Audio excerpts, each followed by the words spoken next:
très vivement de suivre l'émission Minute des droits sur notre chaîne Droit et Finances TV. Suivez chaque jour Minute de droit sur votre chaîne Droit et Finances. Minute de droit sur droitetfinance.cd.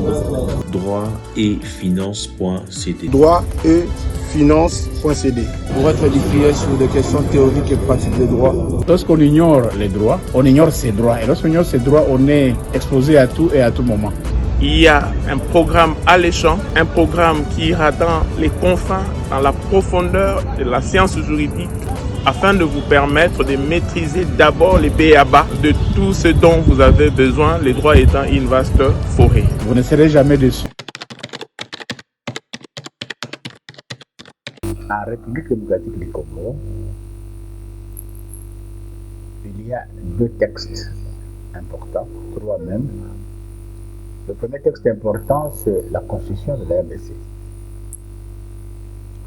Et la Constitution de la RDC, à son article 16, souligne que la vie humaine est sacrée. Le deuxième texte, c'est le Code pénal congolais, qu'on appelle le Code pénal ordinaire, qui, à son article 5, cite parmi les peines à appliquer aux infractions en RDC la peine de mort. Et il y a le Code pénal militaire, comme troisième livre, qui, à ses différentes dispositions, consacre la peine de mort. Est-ce la levée du moratoire sur la peine de mort constituerait un recul ou une avancée, et beaucoup plus une avancée démocratique? Je dois dire oui et non. Non partout, oui partout. Dès lors que dans un État démocratique, la démocratie ne s'apprécie pas par rapport aux peines à appliquer aux infractions commises. Sinon, les États-Unis ne seraient pas le pays le plus démocratique du monde. Parce que jusqu'à aujourd'hui, les États-Unis appliquent la peine de mort. Donc, la question de recul ou avancée démocratique, ce n'est pas ça le problème. Le problème, c'est beaucoup plus au niveau du regard qu'on doit avoir par rapport à la peine de mort, et beaucoup plus à son rôle dans la lutte contre la criminalité. La question qui serait posée est la meilleure par vous les journalistes, et voire par le politicien qui s'acharne autour de tout ça, serait de savoir si, par la levée du moratoire sur la peine de mort, pensez-vous que la criminalité va cesser? C'est ça? Mais je veux beaucoup plus dire que ça à l'intention de vos auditeurs, vos téléspectateurs, vos lecteurs, que la République du Congo a consacré la peine de mort depuis 1940. Et jusqu'au moment où vous m'interviewez, la RDC n'a jamais aboli la peine de mort.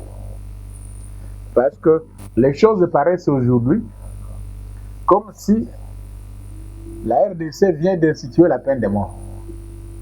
Les nouvelles générations, et surtout celles qui n'ont pas fait le droit comme nous, risquent de croire qu'on vient d'instaurer la peine de mort. On n'a pas instauré la peine de mort. On vient juste d'élever la mesure qui consistait à ne plus exécuter les condamnés à mort. Ça, c'est une nuance importante. Je ne sais pas si vous me comprenez. En 2002-2003, le gouvernement congolais avait pris la décision de ne plus exécuter les condamnés à mort.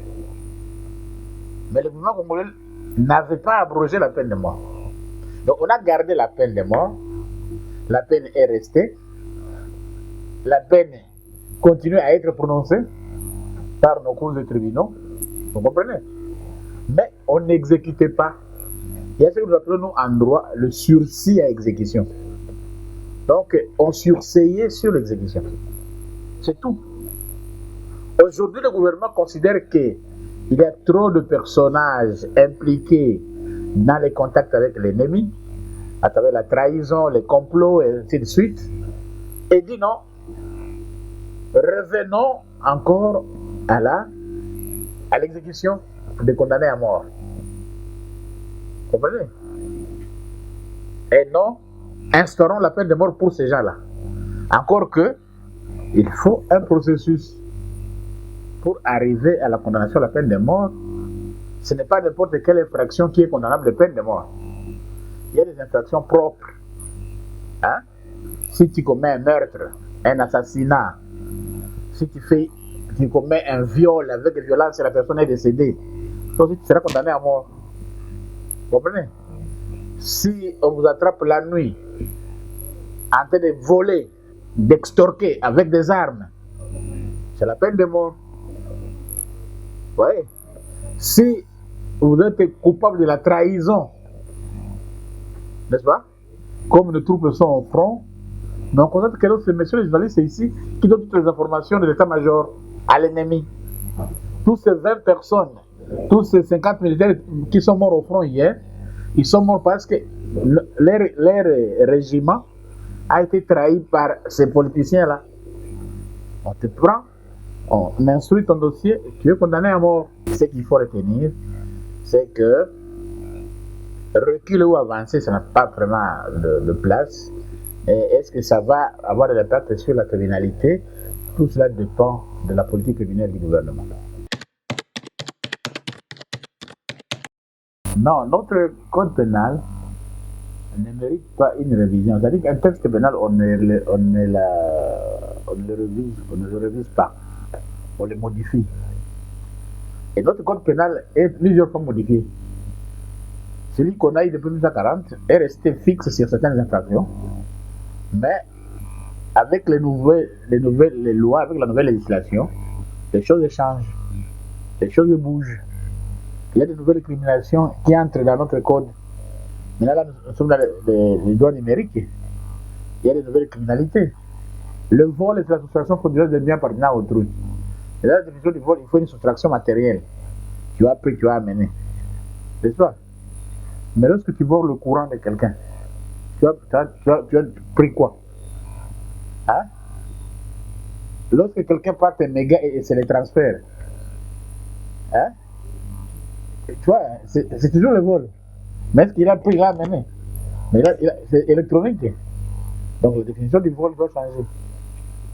Hein? Il y a beaucoup de choses qui font changer aujourd'hui les noms de certaines infractions. Et comme nous sommes dans un pays démocratique, certaines infractions doivent disparaître. Qui étaient les infractions liées à la colonisation ou à la dictature. Oui. Comme la propagation de faux bruits. Hein? Ça sont des vieilles infractions, ça.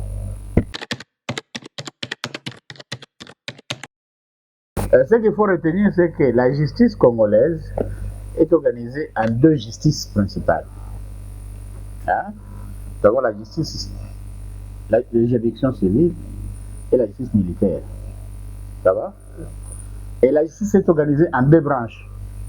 Il y a la branche parquet chez les civils, qu'on appelle auditorat chez les militaires, et la branche cours et tribunaux. Ça va? Tous ceux qui travaillent au parquet et dans les cours de tribunaux, on appelle des magistrats. Donc, un magistrat, c'est un fonctionnaire de l'État qui s'occupe de la justice. C'est une définition simple, quoi. Il peut être juge ou ministère public. On l'appelle parquet. Et dans l'architecture judiciaire, les tribunaux et les parquets sont répartis selon les territoires. N'est-ce pas? De telle sorte que, au niveau de nos territoires, comme vous connaissez là, hein, territoire de Mazangongo, territoire de Kassangolo, territoire de ceci, devant chaque territoire, on trouve un tribunal de paix. Tribunal de paix de Madimba, tribunal de paix de Kassangolo, tribunal de paix de Kenge, tribunal de paix de Diofa, tribunal de paix de Massimanimba. Vous comprenez? Donc le tribunal de paix. Et il y a aussi un parquet. À côté de chaque tribunal, il y a un parquet. Les parquets ce sont des magistrats qui commencent. Dès qu'on recrute les magistrats, on les affecte au parquet pour instruire les dossiers préalablement au juge. Ouais. Deuxième niveau, c'est au niveau des districts à l'époque, comme vous appelez les districts. Cataracte, Lukaya, Bas-Fleuve, pour ne citer que la province proche de nous ici. Et il y a le tribunal de grande instance. Et après le tribunal de grande instance, il y a le parquet de grande instance. Ouais. Et ici à Kinshasa, la ville de Kinshasa est distribuée en 4 districts. Lukunga, Funa, Moamba et Tchangu. Donc à Kinshasa, il y a 4 tribunaux de grande instance. Oui. Mais à la Tchangu, on a créé un autre tribunal de grande instance parce que c'est trop vaste. Et là, on a créé le tribunal de grande instance de Kinkole. Et à côté de chaque tribunal de grande instance, il y a un parquet de la République. On appelle ça parquet de la République. Où il y a un procureur de la République. Hein? Donc, le tribunal de grande instance, ça couvre tous les districts de la Lukunga. Le procureur de la Gombe, et le procureur de Kalamu, et le procureur de Lingwala, et le procureur de Kitambo, et le procureur de Ngaliema, et le procureur de Boum, de Barumbu, et le procureur de la commune de Kinshasa, et le procureur de la commune de Mongafula. Donc à peu près 7 communes qui sont sous son ressort. Vous voyez? Pour le tribunal de paix, il arrive des fois qu'on mélange 2 territoires ou 3 territoires autour d'un seul tribunal de paix. À cause de magistrats. Il n'y a pas assez de magistrats, quoi. Au niveau de province, nous avons ce qu'on appelle les cours d'appel. Tribunal de paix. Parquet pour le tribunal de paix, parquet de la République, parquet général. À côté des cours d'appel, nous avons les parquets généraux. Et les parquets généraux et les cours d'appel sont au chef lié de chaque province. Hein? Le parquet général du Congo central, le parquet général du Kwilu, le parquet général du Congo, le parquet général du Nord Ubangi, du Sud Ubangi, le parquet général du Sud Kivu, du Nord Kivu, du Maniema. C'est comme ça qu'on les appelle. Tout comme la cour d'appel du Maniema, la cour d'appel du Nord Kivu, la cour d'appel du Touri. Hein? Ça, c'est au niveau. Et de même que les cours militaires, à côté de la cour, à côté du tribunal de paix, des tribunal de paix et de grande instance, il y a ce qu'on appelle le tribunal militaire de garnison. Pour le militaire. Au-dessus du tribunal militaire de garnison, il y a les cours militaires. Et au-dessus des cours militaires, il y a la haute cour militaire. À côté de chaque tribunal militaire de garnison, il y a l'auditorat de garnison. Hein? Au-dessus de l'auditorat de garnison, il y a ce qu'on appelle l'auditorat supérieur. Hein? Et au-dessus, il y a l'auditorat général des forces armées. Et à la justice, et le tout, que ce soit les militaires, que ce soit les civils, au-dessus d'eux, il y a la cour de cassation. Ouais. Et à côté de la cour de cassation, il y a le parquet général près de la cour de cassation. Voilà l'organisation de la justice civile et militaire. Ça, c'est au niveau de ce que nous appelons l'ordre judiciaire. Oui, l'ordre judiciaire. Nous avons ce qu'on appelle l'ordre administratif. L'ordre administratif aussi a les tribunaux administratifs pour chaque district. Au-dessus des tribunaux administratifs, nous avons aussi les cours d'appel, cours administratifs d'appel. Et au-dessus des cours administratifs d'appel, nous avons le Conseil d'État. Les conseils d'État. Et à côté de chaque conseil, à côté du Conseil d'État, il y a un parquet général. À côté du cours administratif d'appel, il y a un parquet général. Et à côté des tribunaux administratifs, il y a aussi un parquet de la République. Mais comme pour l'instant, on n'a pas encore organisé les juridictions administratives inférieures, il n'y a que le Conseil d'État qui fonctionne, les cours d'appel et les tribunaux de grande instance de l'ordre judiciaire font fonction des tribunaux administratifs et des cours administratifs d'appel. Vous comprenez? Et Nous avons aussi la Cour constitutionnelle. La Cour constitutionnelle n'est pas un ordre judiciaire. C'est un truc à part, seul là-bas isolé. Hein? La haute cour constitutionnelle. Ce n'est pas un ordre, donc ça n'a pas de troupes. Hein? Mais pour ne pas rester trop isolé, la loi a voulu que le président de la Cour constitutionnelle soit le président du Conseil supérieur de la magistrature. Donc tous les magistrats de l'ordre judiciaire et de l'ordre administratif sont gérés par la Cour constitutionnelle. Pas le président de la Cour constitutionnelle. C'est lui le président de tous ces gens ici. Oui. Donc c'est de cette manière-là. Là, c'est ce qu'on appelle l'organisation. Il y a maintenant ce qu'on appelle le fonctionnement. Là, c'est trop technique, même ceux que vous suivez ne sauront pas trop suivre ça. Mais là aussi, la compétence. Quant à la compétence, nous avons 3 compétences. Nous avons la compétence matérielle, quelle est la matière de chaque tribunal, quelle est la matière qui peut juger chaque cour, quelle est la matière qui peut instruire chaque parquet. Nous avons la compétence personnelle. Qui peut être jugé chez les militaires? Qui peut être jugé chez les civils? Là, chez les civils, qui peut être jugé à l'auditorat général? Qui peut être jugé à l'auditorat supérieur? Là, chez les civils, qui peut être jugé à la Cour de cassation? Qui peut être jugé à la Cour d'appel? Oui. Et nous avons ce qu'on appelle la compétence territoriale. C'est-à-dire, est-ce qu'un parquet de la Gombe peut instruire un dossier de Djili? Non. C'est-à-dire que chaque parquet, chaque tribunal a ses limites. On l'appelle compétence territoriale. Il y a aussi à l'extrême une compétence qu'on appelle compétence temporelle. C'est-à-dire les temps. Est-ce que ce tribunal est compétent de juger quelque chose qui est passé en 1950? Vous comprenez? Est-ce que tel parquet peut instruire une affaire qui s'est passée il y a 20 ans? C'est ce qui nous amène à parler de la prescription. Donc, on ne peut plus juger cette affaire-là. Le délai pour le juger a expiré. Chez nous, en justice, ça existe aussi. Voilà un peu de manière ramassée. Hein? Sans trop entrer là-dedans, parce que si on s'entrer là-dedans, c'est gros. Et c'est beaucoup de temps. Les parquets, on les saisit de 2 manières. Par la plainte de la victime d'un fait,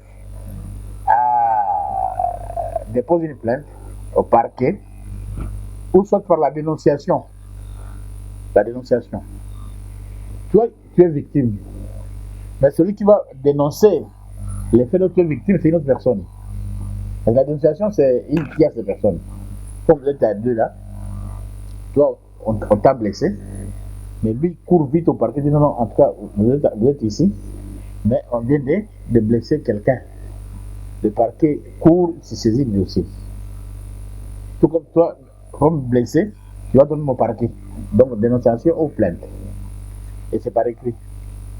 Tu écris, tu dis tout ce qui t'est arrivé, et tu dis là le nom de celui qui t'a fait du mal, son adresse, ainsi de suite. Et la justice fait le reste. En principe, non. En principe, on ne peut rien réclamer à une victime parce que c'est la justice, mais la justice elle-même a prévu certains frais. Ça fait des frais de justice, c'est vrai, qui sont minimes, que toute personne doit payer. Mais il faut reconnaître qu'aujourd'hui, l'État congolais n'a plus les moyens de tout.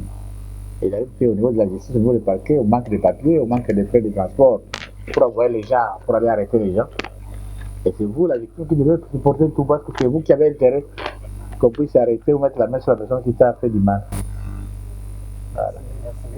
Pourriez-vous nous parler brièvement de l'organisation judiciaire du parquet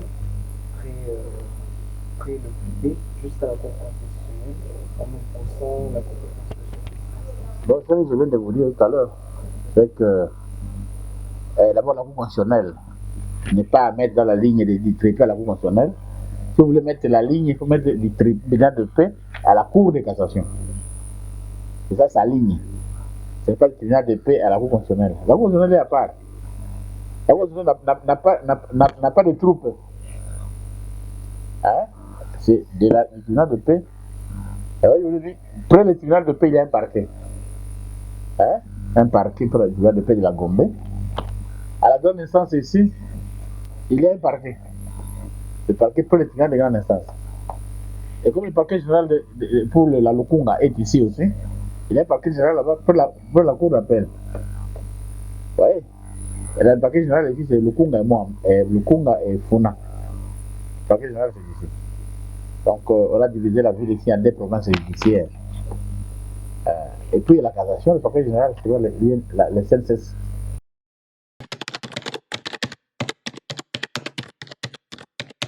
Oui, les arrêts provisoires ne s'exécutent qu'à la prison. Hein?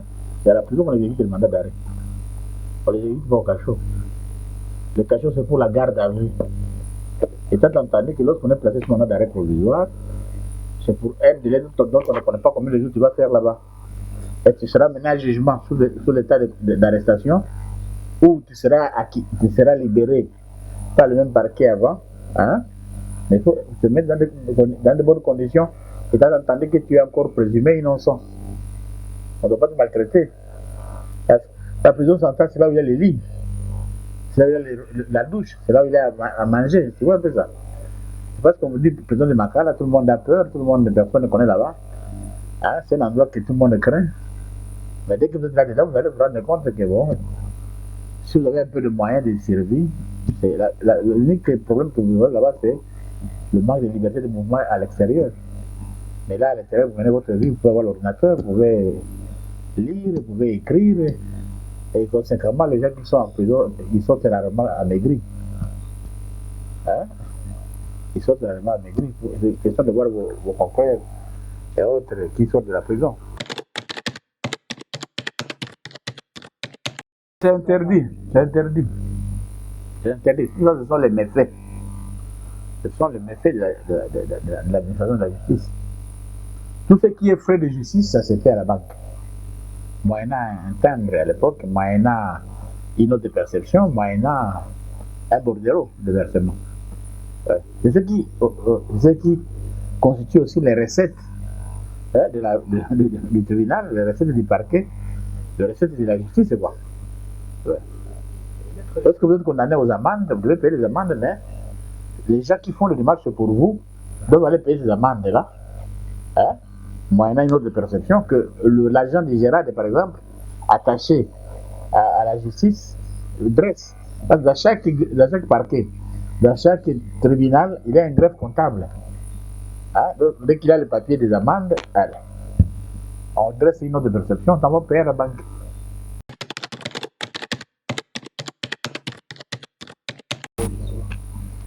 Bon, les conditions sont légales. Les conditions sont légales, c'est la procédure pénale qui fixe les conditions. Il faut d'abord qu'il y ait des indices sérieux de culpabilité. Il faut que la fuite de cette personne soit à craindre, n'est-ce pas? Et il faut que sa liberté ne puisse pas créer des scandales. Oui, voilà.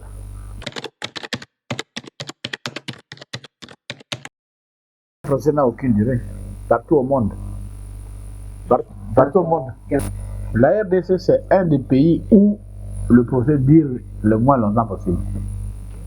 En Europe, on peut commencer un procès il y a 1 an et on le termine après 3 ans. Parce qu'ils vont lentement, calmement, et n'aiment pas les à peu près. Les Occidentaux, ils n'aiment pas les à peu près. C'est pour ça que tu peux voir quelqu'un faire même la garde, son procès commence même après 6 ans, qu'il soit en détention préventive. Hein? Imaginez-vous, vous connaissez vous-même à la Cour pénale internationale, il y a certains de nos concitoyens qui ont mis plus de 10 ans là-bas et puis on les a quittés. Mais pendant les 10 ans, ils n'étaient pas condamnés.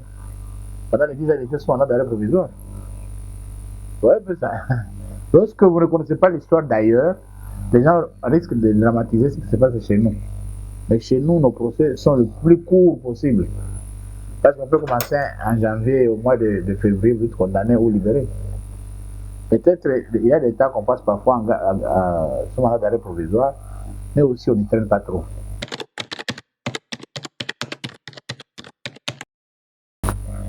Le magistrat est poursuivi de deux manières.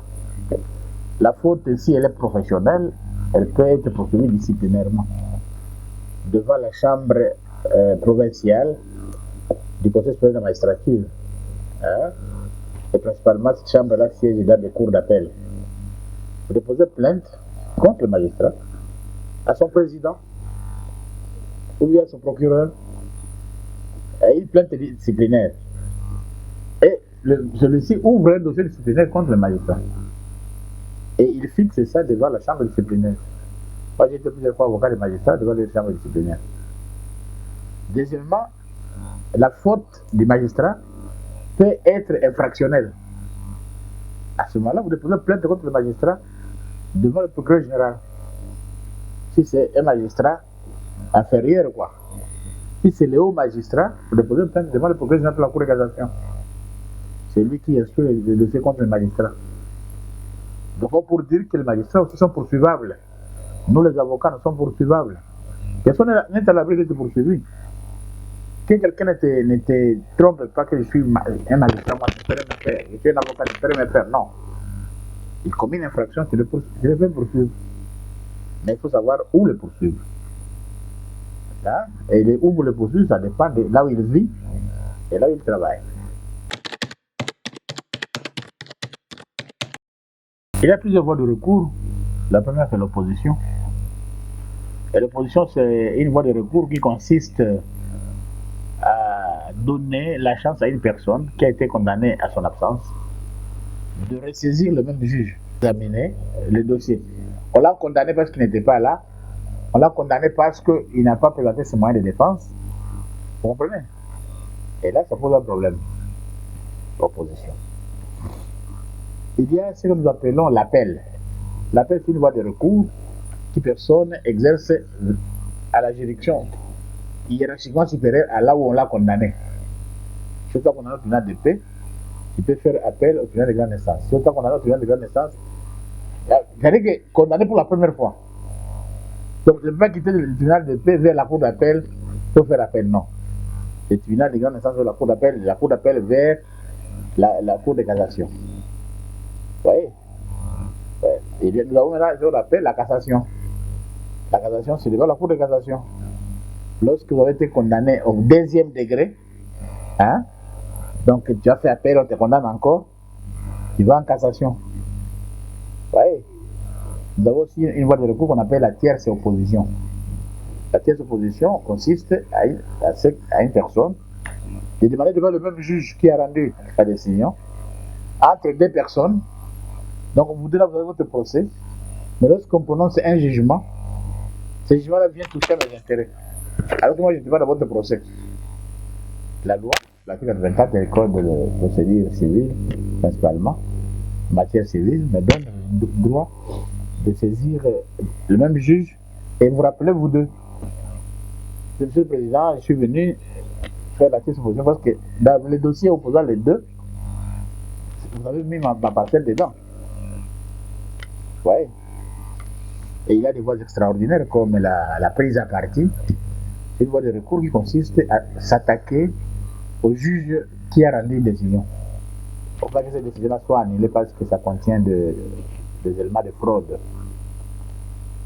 Et il y a la révision de voies rarement utilisées.